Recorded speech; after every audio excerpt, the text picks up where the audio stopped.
The alleyway smelled of rain, rusted dumpsters, and old iron.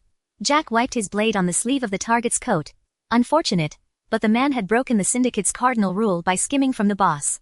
Jack was not a good man. He was a thief, a contractor, and a highly efficient assassin who valued quiet nights, clean exits, and absolutely zero emotional attachments. He turned to vanish into the shadows, only to freeze. 2 sneakers, 3 sizes too big, peered out from behind a dumpster. A skinny girl, no older than 8, stood there clutching a crushed juice box. Her face was smudged with dirt, but her eyes were entirely too wide and too sharp. Jack stepped forward, his hand drifting naturally back toward his belt. "You see something, kid? You poked him," she said, her voice entirely flat. Then he went sleepy by, forever. Jack sighed internally. Elimination was the protocol. No witnesses. But as he took a step closer, he noticed the dark purple bruising ringing her skinny wrists and the jagged, defensive posture she held. "Are you an assassin?" she asked, tilting her head without a hint of fear. "I'm a contractor," Jack growled. "And you're in the wrong place." She reached into her oversized pocket and pulled out a crumpled wad of single-dollar bills and 3 shiny copper pennies. She held them out with a trembling but determined hand. "I want to hire you. To poke my dad. He hits me. A lot." Jack looked from the meager pocket change to the bruises on her arms. He didn't do charity or rescue missions, but he really hated sloppy, amateur cruelty. He shoved the money back into her pocket. "Keep your change," Jack muttered, pulling his collar up. "Where does he live?" An hour later, the abusive father was no longer a problem.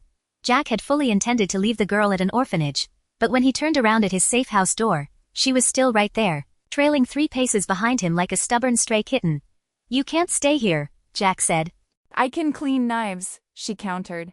She had been there ever since. He began calling her Birdie because she ate like one and refused to leave the nest. The first 3 weeks were completely silent. Jack lived like a ghost in his own Spartan, 3-room apartment above a defunct laundromat. He didn't know how to look after a child, so he treated her like a highly volatile piece of cargo, throwing a mattress on the floor of the spare room and leaving a revolving rotation of takeout boxes on the kitchen counter. Birdie didn't eat when he was in the room. She would wait until he retreated to his workshop to clean his gear, then slip out of the shadows, wolf down a box of cold noodles with her fingers, and vanish back into her room before the floorboards could even creak. When she did speak, it was only in response to a direct threat assessment. "Did you double-lock the front door?" she asked one night, standing in the doorway of his workshop. Her eyes were sunken, tracking the rhythmic scrape-scrape of his whetstone against a throwing blade. "Triple-locked," Jack said without looking up. "Plus a tripwire on the fire escape. Go to sleep." "The window in my room doesn't have a latch," she countered, her voice tight and small. "Someone could climb up the pipe." Jack paused his arm. He looked at her properly, how she held her elbows close to her ribs, a defensive reflex he'd seen in street orphans worldwide. She wasn't afraid of the dark. She was afraid of what came out of it. He stood up, walked into her room, and spent 20 minutes installing a heavy-duty deadbolt on a window that didn't even open, hammering the iron into place and giving it a rough yank to prove it was solid. "Nothing gets through that," Jack said. "Now hit the sack." Birdie stared at the bolt, then looked at Jack, and for the first time, her shoulders dropped about half an inch. She didn't say thank you, but that night, she didn't sleep under the bed. She slept on top of it. Realizing they needed to blend into society, Jack paid a visit to Roxy, a legendary underworld data broker who looked like a caffeine-addled college student, drowning in oversized sweaters and neon-lit monitors. Her basement apartment smelled of burnt toast and ozone, the air humming with the whir of 6 custom-built servers. Jack dumped a thick stack of high-denomination euros onto her desk. "I need a full clean slate identity. Birth certificate, school records, immunization history, the works."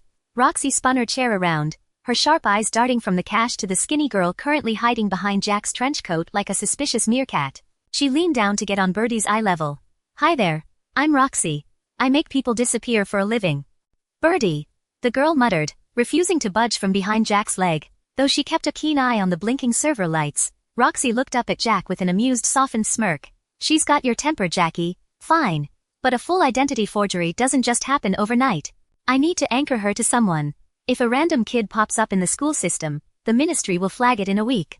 She needs a legal guardian with a clean profile. Put her under my civilian alias," Jack said flatly. "Jack Miller. Make her my daughter." Roxy stopped typing, her fingers hovering over the mechanical keyboard. "Your daughter, Jack? That means if she gets into trouble, you're the one they call. If she gets sick, you're the one in the waiting room. You're tying an anchor around your neck. Jack shifted his weight, suddenly finding a stain on the wall very interesting. Yeah, sure. Whatever. Just get it done. With the papers secured and the safe house reinforced, something fundamental shifted inside Birdie. The realization that she wasn't going to be thrown out, and that the big, terrifying man with the knives was entirely on her side, acted like premium fuel on a dormant fire. She stopped being scared and instead became an absolute menace. The survival instincts that once kept her hidden turned into a fierce, playful intelligence, and because she realized Jack wouldn't hurt her no matter how much she pushed, she began to test her boundaries with a growing sense of naughty confidence. It started small, with Jack waking up to find his tactical boots laced together in a complex triple knot, or his high-protein meal prep shakes tasting suspiciously like strawberry Nesquik. Birdie, Jack called out one morning, staring at his reflection in the bathroom mirror. A small smug face popped around the doorframe. Yes, Papa? Why is there a smiley face drawn in permanent marker on my tactical balaclava? It makes you look more approachable, she said with absolute gravity. The bad guys will be confused by your positive energy, giving you a 0.5-second tactical advantage. Jack stared at her.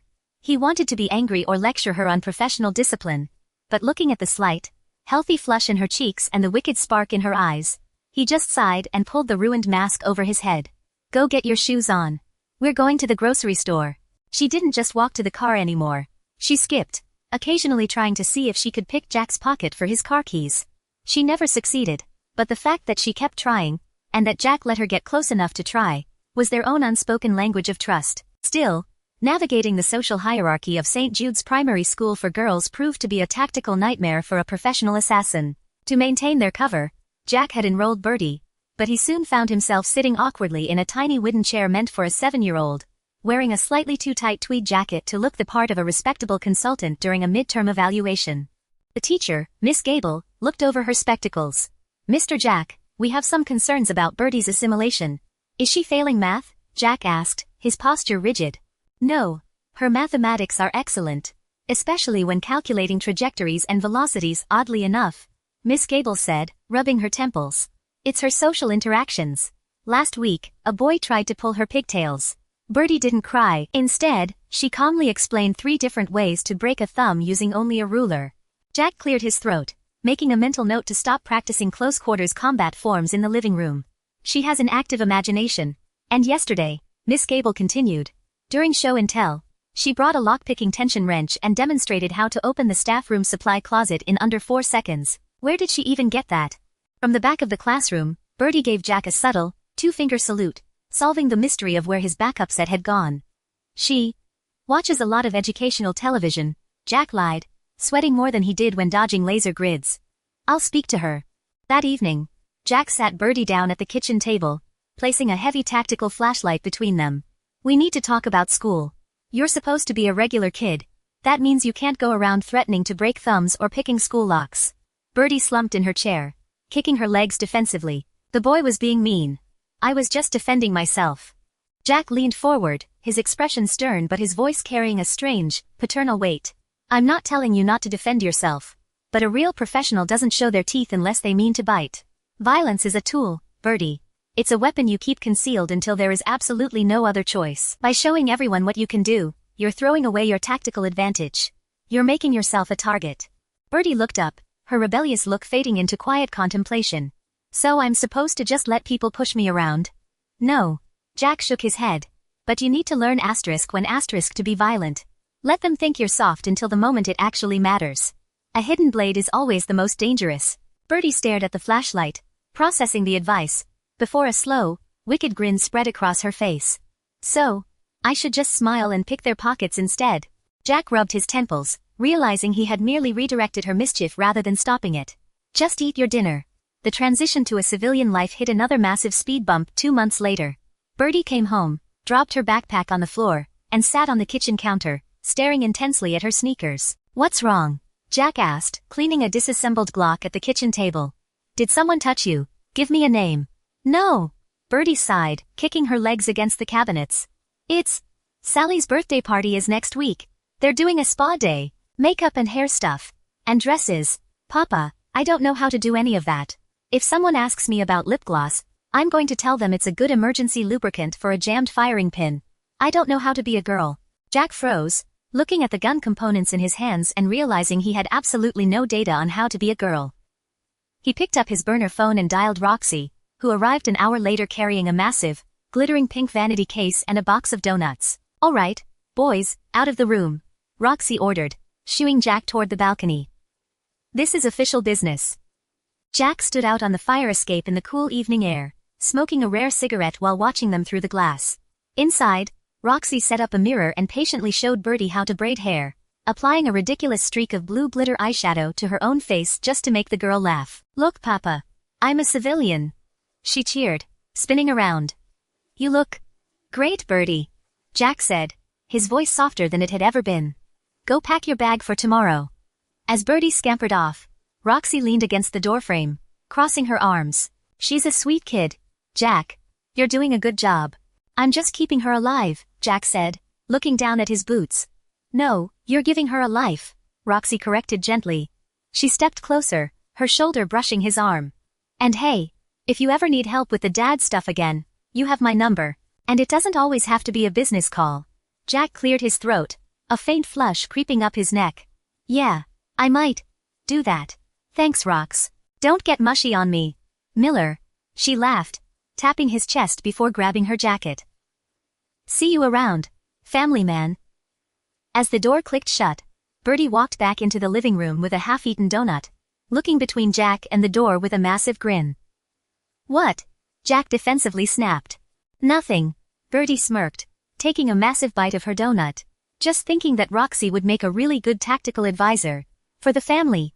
The true test of their strange dynamic came during a mission to retrieve a stolen microchip embedded in the heart of the Caspian diamond, which was on display at a high society charity gala. Because the venue required a family invitation to get past the front gate, Jack had no choice but to bring his new daughter along. "Remember the rules," Jack whispered as they adjusted their formal wear in the back of the sedan. Jack looked sharp in a tailored tuxedo. Birdie sat in a navy blue velvet dress, her hair perfectly braided courtesy of another quick phone tutorial from Roxy. "Rule 1. No touching the exhibits," Birdie recited, mimicking his low drone. "Rule 2. If anyone asks, you are an international art appraiser and I am homeschooled."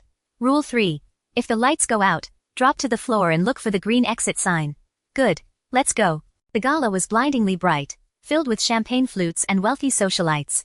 Jack quickly located the diamond casing, noting it was wired with a weight-sensitive pressure plate and a rolling digital security code that required 4 minutes of isolation to crack. "Birdie, Phase 2. Jack murmured into his collar mic. "Copy that, Papa," she whispered back. Birdie wandered over to the catering table, picked up a massive, tiered tray of shrimp cocktail, and intentionally tripped directly into the event's primary benefactor. The ensuing chaos of flying seafood, shattered glass, and shrieking elites drew every security guard to the east wing. "Status," Birdie whispered, hiding under a tablecloth while wiping cocktail sauce off her shoe. "In position," Jack replied, his fingers flying over his hacking device until the glass casing slid open. He swapped the real diamond with a flawless glass replica, pocketed the microchip, and locked it back up with 10 seconds to spare, allowing them to walk out the front doors entirely undetected 10 minutes later. The adrenaline fade was always the quietest part of the night. Jack drove the sedan through the rain-slicked city streets while the radio softly played jazz, and when he glanced in the rearview mirror, he saw Birdie fast asleep in the back seat. She was curled up in her velvet dress, clutching a stolen plate of miniature chocolate eclairs she had managed to smuggle out under her skirt. Jack shook his head, a faint, rare smile tugging at the corner of his mouth. He wasn't a good man. He was a thief and a killer. But as he adjusted the car's heater to make sure she stayed warm, he figured he wasn't the worst father in the world either. That's it for today's video. Thanks for tuning in. Smash that like, drop a comment with your thoughts, and subscribe for more awesome content coming your way.